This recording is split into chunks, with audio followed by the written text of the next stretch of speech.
it's tricky for NPs because a lot of what we do falls under the practice of medicine because we are assessing, we're prescribing, we're diagnosing. And yes, we're trained in the nursing model and we are nurses first, but the actions that we're taking under the law fall under the practice of medicine. So that's an example, and California is an example of a state where, as a nurse practitioner, you need a physician involved in your practice because they need to have part or complete ownership, technically, of the entity. So that's an example on the ownership side.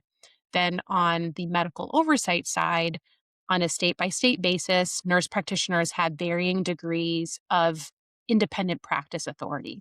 So there are some states where, right out of school, upon being certified and licensed, you as an NP can practice completely independently without any agreements or oversight from a physician. So Arizona, New Mexico, the Montanas, Utah, Idaho, these are all independent states for nurse practitioners.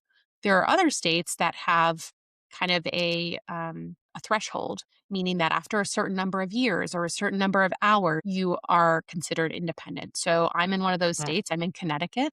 So in Connecticut, after 3 years and 2,000 hours of working collaboratively with a physician, an NP can be independent. New York is like that as well.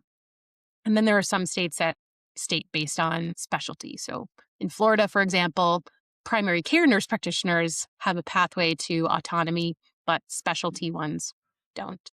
And then there's a third category of state where no matter what, as an NP, you have to have some degree of either an agreement or sometimes an in-person oversight requirement with a physician. So Texas is a good example of that, Georgia. So there are states where no matter how experienced you are, how long you've been practicing, you need to have a documented agreement with a physician. It doesn't mean that they need to be seeing all your patients or even have a Mhm. physical presence where you're practicing, but there has to be a documented relationship between the NP and the physician.